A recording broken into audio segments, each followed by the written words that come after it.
Hello, it's Layperson Lisa with a reflection on the readings for the 20th Sunday in Ordinary Time. In my prayer time, I usually will read, and usually what I'm reading, God will speak to me through it. But the last few weeks, I've been kind of struggling finding something that God is really speaking to me. And so I've tried different books, I've tried Lectio Divina, I've tried journaling, and while some of it, like the Lectio, there were some really nice moments in there as far as like God speaking to me, but I was also very distracted at the same time. And I don't know really why.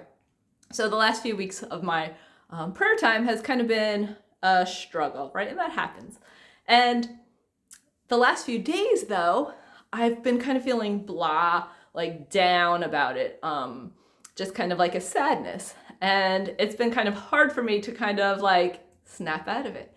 And today's gospel kind of speaks, well, God definitely spoke to me through today's gospel and different people and different readings that I've done in order to prepare for this homily. And so the gospel, we hear how the Canaanite woman comes to Jesus because her daughter is tormented by a demon, and she kind of ignores her. So what do the apostles do? Oftentimes we hear how Jesus's heart is filled with compassion, or he had pity on the people, and so that compassion caused him to act and minister to the people. But the apostles, what are they doing? They want Jesus to do what this woman says so that she stops bothering them. She stops annoying them. She stops chasing after them. And so they're not asking for Jesus to help her because of the compassion or because of love, but kind of the opposite. Just because they don't want to hear her come continuously yelling after them. And so are we doing that? Are we doing acts because we're moved with compassion and we're doing them with love? Or are we doing them because out of annoyance, or like, okay, well, I need to get this done, instead of taking the opportunity to do it with love, right? Because sometimes I can get like that. Sometimes when we're cleaning up the retreat center, I can kind of lose focus. I can focus on how much garbage that I have to take out versus like, oh wow, like there was something amazing that went on this weekend because the garbages are full and there must have been a lot of people here growing closer to Jesus. And so we're called to do these acts with love. But let's get back to the gospel, because this gospel can sometimes be challenging, but I read some stuff today that I thought was really amazing. The first thing is a homily by St. John Chrysostom. And the message from that homily was that a lot of times we will persevere to do whatever it takes to heal some sort of ailment, physical ailment in our body, whether it be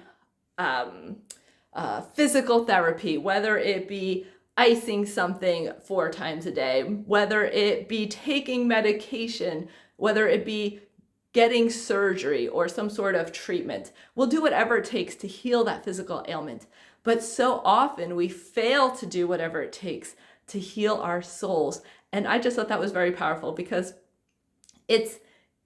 our bodies are something that when we have some sort of pain or mobility issue, it's pretty evident to us.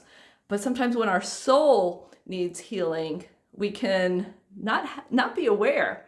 Like with my prayer, right? Like it shouldn't matter that I don't feel like my prayer is being fruitful, because all prayer is fruitful, even if it feels like it isn't, even if it feels dry or sterile. All prayer is fruitful, because so much of what God does is passive.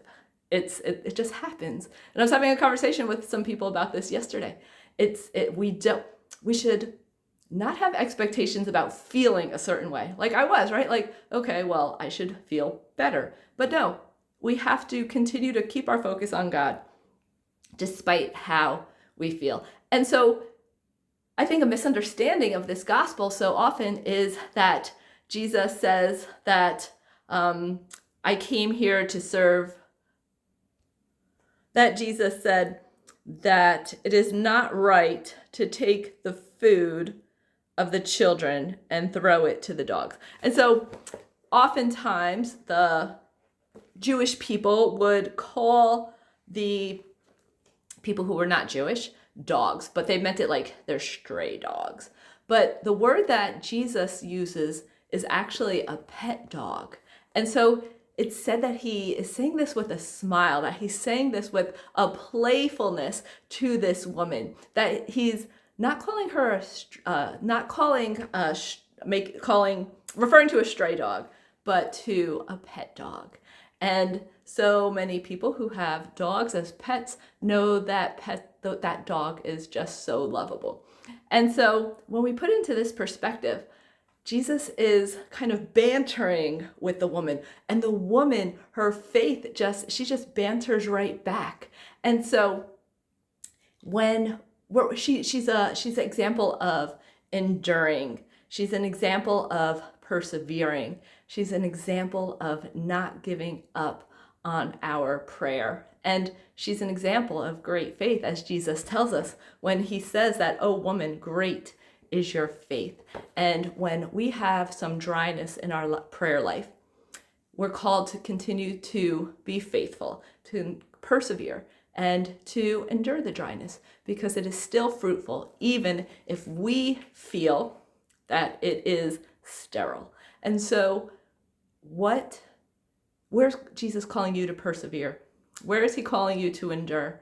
Where is he calling you to be faithful to something, whether it be your prayer life or something else in your life that maybe you don't feel like it is being fruitful right now, but to trust that what he is calling us to is always fruitful?